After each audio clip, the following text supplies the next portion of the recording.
wabarakatuh. Kembali lagi di channel YouTube saya, Fitriana Nadilah, mahasiswa semester 3 Pendidikan Bahasa Indonesia Universitas Islam Majapahit.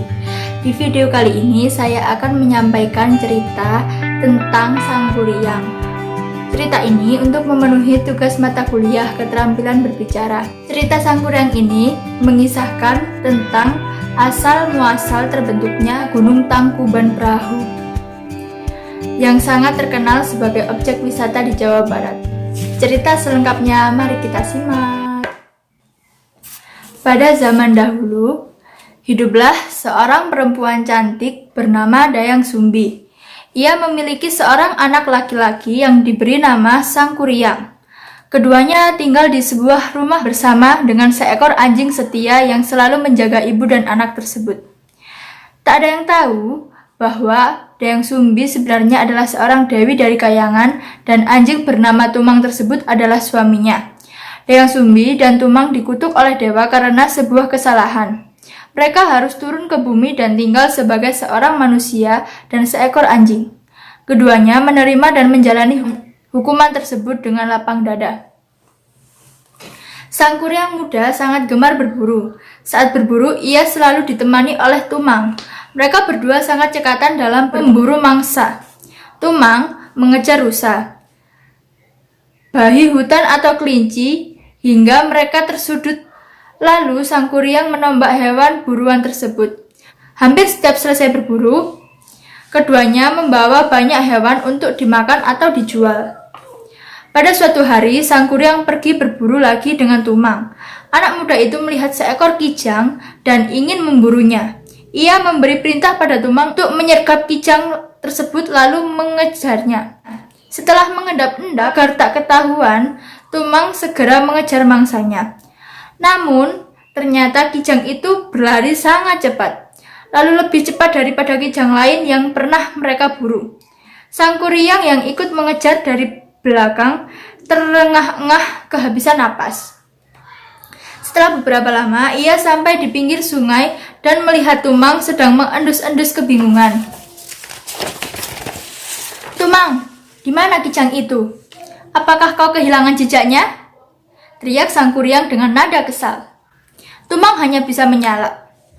Kijang itu melesat bagai anak panah dan anjing tersebut tak mampu mengejarnya. Air sungai membuat penciumannya melemah. Ia tak dapat mengendus jejak kijang untuk mengetahui ke arah mana hewan itu berlari.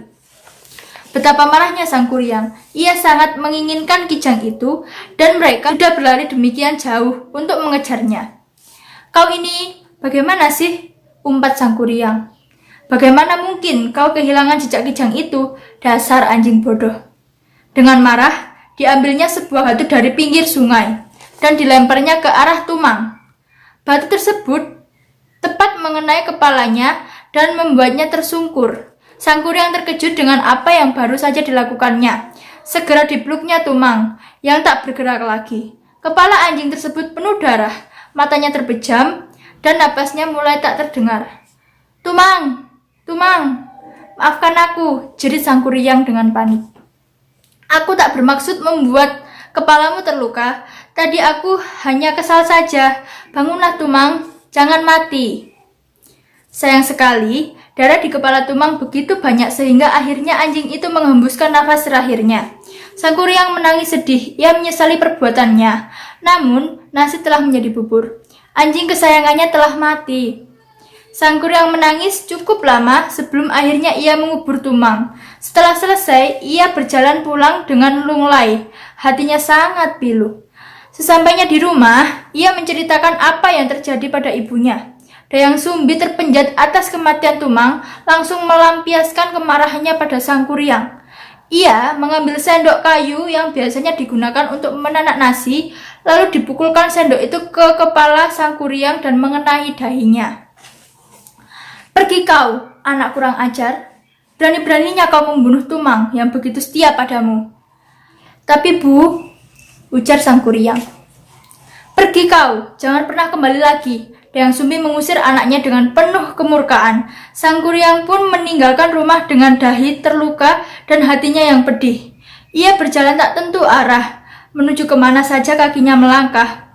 berkelana dari satu daerah ke daerah lain. Bertahun-tahun Sang Kuryang berkelana dan dari perjalanan tersebut ia menimba banyak ilmu dari satu perguruan ke perguruan lain. Selain seorang pemuda yang cerdas, ia pun anak seorang dewi sehingga ia dengan mudah mendapatkan kesaktian dari berbagai perguruan. Semakin hari kesaktian bertambah kuat dan Sang Kuryang menggunakan untuk membantu orang-orang yang kesulitan. Hingga suatu hari, Sang Kuryang sampai di sebuah desa. Sebenarnya desa itu adalah desa kelahirannya. Namun Sang Kuryang tak mengenali karena ada begitu banyak perubahan di sana. Selain itu, luka di kepalanya saat dipukul ibunya dulu serta rasa tertekan akibat kematian Tumang dan pengusiran Dayang Sumbi membuatnya melupakan masa kecilnya. Ketika beristirahat sejenak di sebuah kedai minum, Sang Kuryang melihat seorang wanita. Ia terpana akan kecantikannya dan berniat untuk menikahi wanita itu. Sang Kuryang tak tahu bahwa wanita itu adalah Dayang Sumbi. Oleh karenanya, Dayang Sumbi adalah keturunan dewa sehingga ia tak bisa menua. Wajahnya semudah gadis-gadis remaja, dan hal itulah yang membuat Sang Kuryang tak mengenali ibunya sendiri.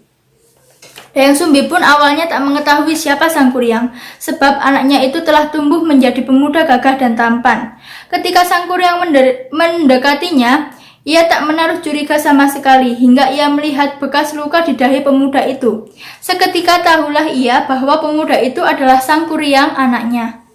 Dayang Sumbi menjadi sangat ketakutan, terutama karena Sang Kuryang tak mempercayai penjelasannya. Pemuda yang kasmaran itu bersikeras melamar Dayang Sumbi karena kehabisan akal. Dayang Sumbi pun mengajukan dua syarat. Pertama, Sang Kuryang harus membendung sungai Citarum. Dan syarat kedua, Sang Kuryang harus membuat sampan besar untuk menyeberang sungai itu. Kedua syarat itu harus sudah dipenuhi sebelum fajar menyingsing. Dayang Sumbi mengira kedua syarat itu akan membuat Sang Kuryang mundur. Ia tak tahu bahwa anaknya itu memiliki kesaktian. Dengan cepat, Sang Kuryang menyanggupi permintaan tak masuk akal tersebut. Malam itu, Sang Kuryang melakukan tapa, mengumpulkan kesaktian dan mengerahkan makhluk-makhluk gaib untuk membantu menyelesaikan pekerjaan membendung sungai. Dayang Sumbi yang diam-diam mengintip pekerjaan tersebut merasa cemas.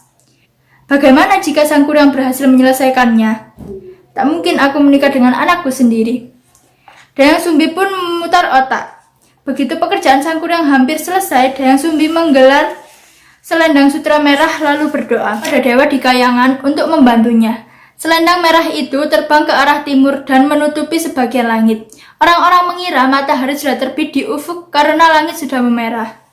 Sang Kuryang terkejut dan tak mengira pagi datang lebih cepat dari perkiraannya. Ia pun segera mengetahui bahwa hal tersebut adalah ulah Dayang Sumbi yang tak ingin menikah dengannya. Karena patah hati, Sang Kuryang menjadi marah. Ia mengamuk, menjebol bendungan yang dibuatnya. Air bendungan menerjang dan mengakibatkan banjir bandang. Penduduk desa ketakutan dan berlarian mencari tempat aman.